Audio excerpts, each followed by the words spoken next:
तो basically point भी यही है कि सेक्स सब करते हैं लेकिन सेक्स के बारे में कोई खुल के बात नहीं करता, है ना। सेक्स के बारे में पता सबको है। आई नो कहीं ना कहीं कोई भीड़ में बैठा होगा जो मन ही मन बोल रहा होगा कि बाबा थियोरेटिकली पता है बट प्रैक्टिकली कब पता चलेगा पता नहीं।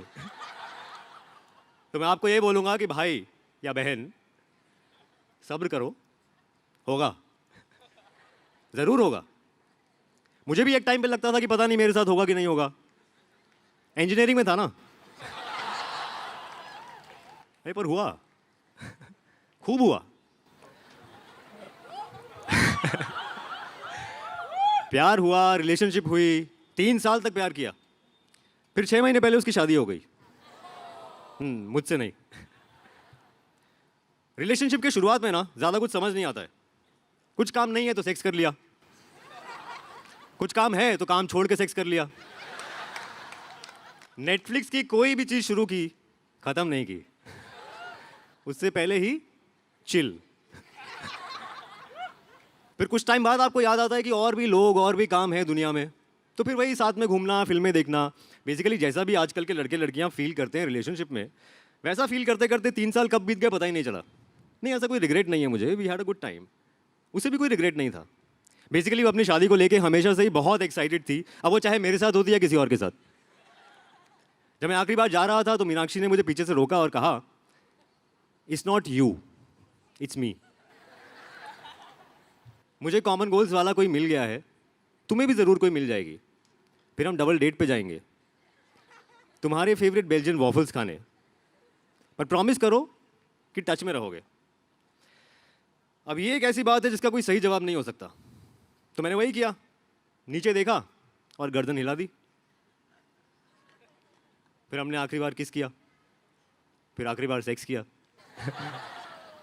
थोड़ी कंट्रोवर्शियल बात है लेकिन शायद हमारी लाइफ का बेस्ट सेक्स था वो। मन में तो ये ख्याल भी आया कि भगवान अगर 3 साल का ब्रेकअप सेक्स ऐसा होता है तो हर महीने एक 3 साल का ब्रेकअप करवाए। कायदे से उस दिन घर आके मुझे खूब शराब पीनी चाहिए थी, पर कुछ खास मन नहीं किया। थोड़ी देर तक इंस्टाग्राम पे उसको स्टॉक किया, जो उसने हमारी फोटोज़ डाली हुई थी साथ में उनका स्क्रीनशॉट ले लिया, क्योंकि अब उनका डिलीट होने का टाइम आ गया था। मैं चाहता तो इंस्टाग्राम पे एक दिन हमारी वो हैशटैग हिच्ड वाली फ़ोटो भी आ सकती थी, लेकिन मुझे इतनी जल्दी शादी करनी नहीं थी और वो इससे ज़्यादा रुक नहीं सकती थी। खैर, इस सब के बाद मेरा रूटीन मेरा हो गया, घर से ऑफिस, ऑफिस से घर, कहीं भी जाना हो, किसी के भी साथ जाना हो, सब मेरा अपना डिसीजन। वीकेंड पे दोस्तों के साथ 1-2 ड्रिंक्स पी लेना, ऑफिस में थोड़ा बहुत फ्लर्ट कर लेना, काफ़ी था। रिलेशनशिप के मूड में मैं था नहीं, तो मेरे दोस्तों ने कहा that I should try casual sex. अब ये एक ऐसा टर्म है जो मैंने बहुत सुना था लेकिन कभी भी समझा नहीं था, क्योंकि मेरे हिसाब से सारा सेक्स कैजुअल ही होता है। मतलब सूट और टाई पहन के सेक्स करेंगे तो उसको फॉर्मल सेक्स तो नहीं कह सकते। तो मैंने इस बात को ज़्यादा इंपॉर्टेंस नहीं दिया, मैंने सोचा जो होगा देखेंगे। फ्रेंड्स के थ्रू उनके कुछ सिंगल फ्रेंड से मिला, थोड़ा बहुत हुआ कैजुअल सेक्स। मुझे ये समझ में आया कि अगर कुछ भी रोमांटिक बोलने का मन करे मत बोलो, कडलिंग वडलिंग मत करो, और ये तो बिल्कुल अज्यूम मत करो कि उसका कैजुअल सेक्स सिर्फ आपके साथ हो रहा है। बेसिकली इस तरह के कुछ रफ रूल्स मुझे समझ में आने लगे कैजुअल सेक्स के बारे में, पर किसी से भी 2-3 बार से ज़्यादा मिला नहीं, बात ही नहीं बनी, क्योंकि बातें नहीं हुई। जिस तरह की बातें मीनाक्षी के साथ होती थी, जो कहाँ से कहाँ ट्रैवल कर जाती थी, पॉलिटिक्स और आर्ट से लेके डेली लाइफ की टुच्ची चीज़ों के बारे में, वैसी रेंज कहीं मिल नहीं पाई। कहीं ना कहीं आकर ऑकवर्ड पॉजेस शुरू हो जाते थे। वहाँ पे घर वालों को भी समझ में आ गया था कि ब्रेकअप टाइप कुछ हो गया है। माँ ने फ़ोन पे वैसी बातें करना शुरू कर दिया कि फलाने रिश्तेदार की एक बेटी है, डिमा के रिश्तेदार की जानकारी में एक लड़की है, वो भी IT कंपनी में काम करती है। तो मैंने मम्मी को बहुत समझाया लेकिन वो मानी ही नहीं। तो मैंने एक दिन उनको गुस्से में बोल दिया कि मम्मी, मुझे शादी नहीं करनी है, मुझे कैजुअल सेक्स करना है। मम्मी कुछ देर तक कुछ नहीं बोली, कुछ दिनों तक फ़ोन भी नहीं किया, और जब फ़ोन किया तो शादी की बात नहीं की। एक दिन मजाक मजाक में मेरे दोस्त ऋषभ ने मेरे फ़ोन पे टिंडर डाउनलोड किया और मेरी प्रोफाइल बना दी। मैंने उसे कन्फ्रंट किया कि देखो ये साइबर क्राइम है, और अगर प्रोफाइल बनाई है तो फ़ोटो अच्छी लगाते, और मुझे नहीं मिलना यार ऐप के थ्रू किसी से। बात आई गई हो गई। 2-3 हफ्ते तक मैंने ऐप खोली नहीं। ऋषभ कभी कभी लंच टाइम में मेरे फ़ोन से लोगों को राइट स्वाइप मारता था, उसे लगता था कि मुझे पता नहीं। एक दिन संडे को अलमारी समेट रहा था तो मीनाक्षी के दिए हुए कुछ पुराने गिफ्ट्स मिले। थोड़े अजीब से हार्मोन्स रिलीज़ हो गए बॉडी में, थोड़ा रोना आ गया। मैंने रियलाइज़ किया कि ब्रेकअप से लेकर आज तक मैं अच्छे से रोया नहीं था, तो मैंने अपने आप को रोका नहीं और 1-2 घंटा रोने दिया। जब रोना ख़त्म हुआ तो हाथ अपने आप फ़ोन की तरफ गया और टिंडर खुल गया। देखा तो वहाँ 2-3 मैचेस हुए हुए थे। तो मैंने एक प्रोफाइल खोली, फ़ोटो खोली, नीचे नाम लिखा था हिमानी, एज लिखी थी 26 और बायो में लिखा था नॉट हियर फॉर हुकअप्स। आगे लिखा था क्रीप स्टे अवे। अब मुझे पता नहीं था कि मैं कुछ भेजना चाहता हूँ या नहीं, बट पता नहीं मेरी उंगलियों ने अपने आप एक वेव भेज दिया। इतने में वहाँ से भी एक वेव आया। मैंने जल्दी से एक फ़नी ओपनिंग लाइन सोचनी शुरू कर दी। मेरा दिमाग घोड़ों की स्पीड से दौड़ रहा था, टाइम भी लग रहा था। मैंने फाइनली लिखा hi Himani. Lamest opening line ever.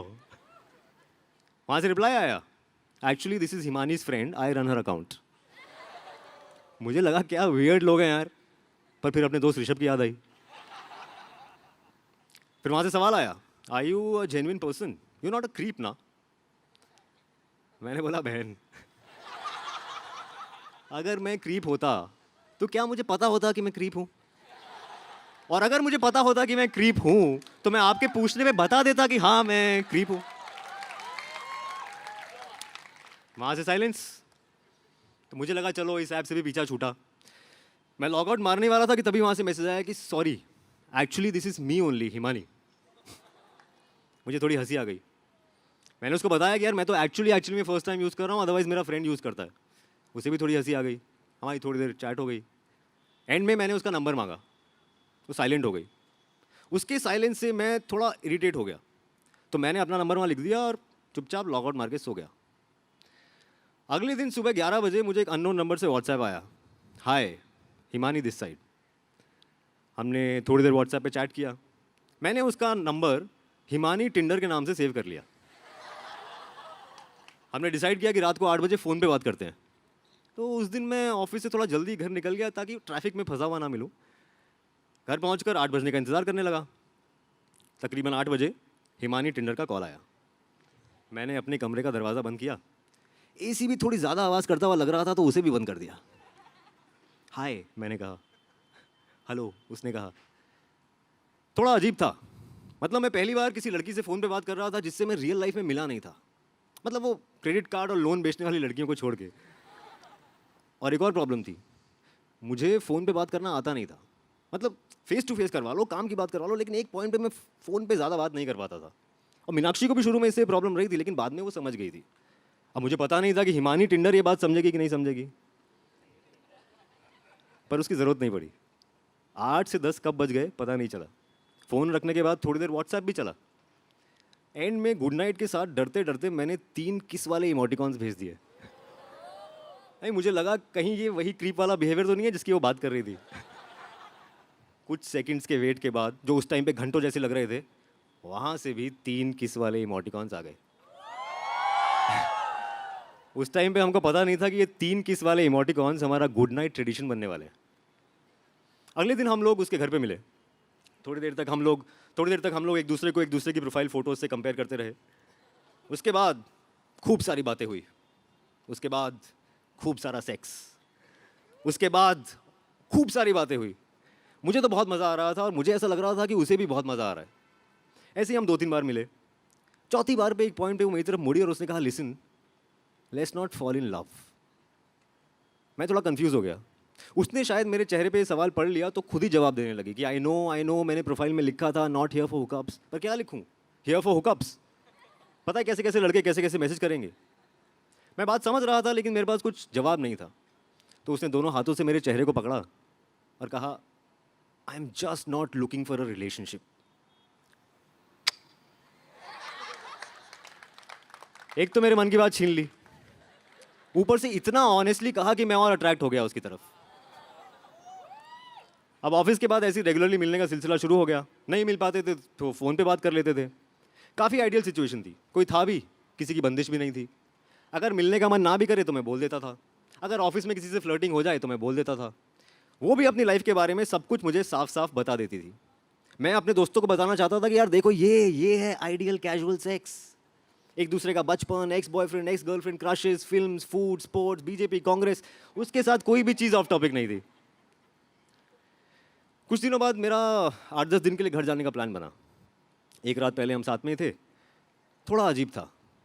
मिलने के बाद पहली बार ऐसा होने वाला था कि 10 दिन के लिए हम नहीं मिलने वाले थे। वो थोड़ी चुप थी, मैं भी थोड़ा चुप था। हम दोनों ने इस बारे में बात भी की कि यार हमें ऐसा अजीब क्यों लग रहा था, बिकॉज हम तो रिलेशनशिप में भी नहीं थे, this was just casual right. मैं जा रहा था तो उसने चुपके से कहा आई विल मिस यू। मैंने उसे गले से लगाया, मैंने कहा I will miss you too. हमने एक दूसरे को कहा था कि हम ऐसी बातें नहीं करेंगे, लेकिन ये बात तो सच थी ना, जो बात सच हो वो बोल देनी चाहिए। आई मिस्ड हर। 10 दिन बहुत मुश्किल से कटे, उसके भी और मेरे भी। हमने तो फ़ोन पे हंसते हुए बात भी की कि यार इतनी प्लानिंग के बाद भी फंस गए हम लोग। फंस तो गया था मैं। कुछ चीज़ें ऐसा लग रहा था कि पहली बार फील हो रही हैं। मतलब आपको कभी ऐसा फील हुआ है कि आप एक जगह पे नहीं हो, आप यहाँ भी हो जहाँ आप हो और आप वहाँ भी हो जहाँ वो है। खैर 10 दिन बाद मैं वापस आया, भयंकर सेक्स हुआ। मतलब ऐसा कि रोना आ गया मुझे। थोड़ा एम्बैरेस फील किया मैंने, पर हिमानी की खूबी भी यही थी कि कभी भी जज फील नहीं किया उसके साथ। अब हम लोग साथ में बाहर भी जाने लगे, वो मेरे दोस्तों से मिली, मैं उसके दोस्तों से मिला। हम दोनों ने एक दूसरे को बिना बताए अपनी टिंडर प्रोफाइल भी डिलीट कर दी थी। मेरी ऑफिस में फ्लर्टिंग भी कम हो गई थी। ये हम लोग कर नहीं रहे थे, ये हो रहा था। मैंने घर शिफ्ट करने का भी प्लान बना लिया। हाँ, वो लिव इन को लेके कंफर्टेबल नहीं थी, पर मैं सेम एरिया में तो शिफ्ट हो ही सकता था। आने जाने का पैसा टाइम सब बच जाता। तो उसकी पसंद का अच्छा सा घर मैंने अपने लिए चूज़ कर लिया। रेंट थोड़ा ज़्यादा था, बट पैसे क्या मुझे कवर में लेके जाने थे। तो ऑफिस के बाद मैं ब्रोकर को टोकन अमाउंट देने जा रहा था, उसका फ़ोन आया, रो रही थी। उसने मुझे सीधा घर आ जाने को कहा। मैं घर पे पहुंचा, वो मुझे देख के और रोने लगी, चुप ही नहीं हुई। तो मैंने ऐसे ही मूड हल्का करने के लिए पूछ लिया कि यार पड़ोस में शिफ्ट हो रहा हूँ तो स्पेस इन्वेट कर रहा हूँ, बाकी बॉयज़ नहीं आ पाएंगे आसानी से, इसलिए बुरा लग रहा है। हंसी नहीं। पहली बार लाइफ में उसने मुझे जज्ड वाला लुक दिया। थोड़ी देर और रोई, फाइनली चुप हुई और बोली कि एक्चुअली मैं एक और लड़के से मिली थी टिंडर के थ्रू तुमसे मिलने से पहले। मैंने कहा ठीक है, कोई बात नहीं।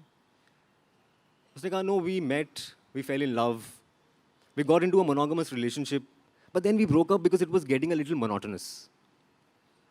एक तो मुझे ये समझ नहीं आता कि जब हम लोग ऐसी बातें करते हैं तो इंग्लिश में क्यों बात करने लगते हैं।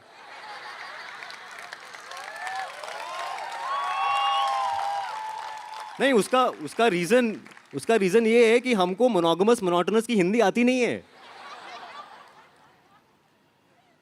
तो मैंने उसको बोला कि ठीक है यार, अब जो हो गया वो हो गया, अब इसमें रोने वाली क्या बात है। उसने कहा वो लौट आया है। लौट आया है मतलब? उसने कहा he wants to be back and I think I also still love him, we might get married and anyway we were never in an official relationship ना। बात तो सही थी, रिलेशनशिप तो नहीं था हमारा हमारा हमारा तो कैजुअल था ना। पर पता नहीं क्यों रोना आ गया, फूट फूट के रोया मैं। और सुबह 7 बजे तक यही सिलसिला चला, कभी वो चुप होती तो मैं रोने लगता, मैं चुप होता तो वो रोने लगती। बीच में 3-4 बजे मैंने ऐसे ही कैजुअली पूछ लिया should we have breakup sex. एक ही रात में दूसरी बार उसने मुझे जज्ड वाला लुक दिया और बोली please please don't be a creep. मुझे लगा मैं शायद क्रीप ही हूं। उसने साफ साफ लिखा था प्रोफाइल में क्रीप स्टे अवे, तो मुझे स्टे अवे ही करना चाहिए था। खैर मैं जब वहां से जा रहा था तो मीनाक्षी ने मुझे पीछे से रोका, sorry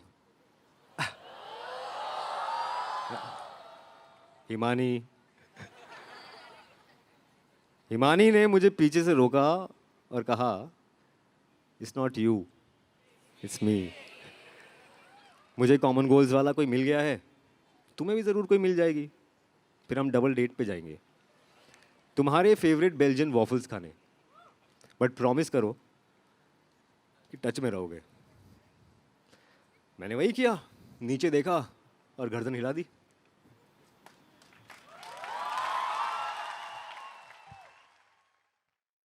I love commune and commune loves me.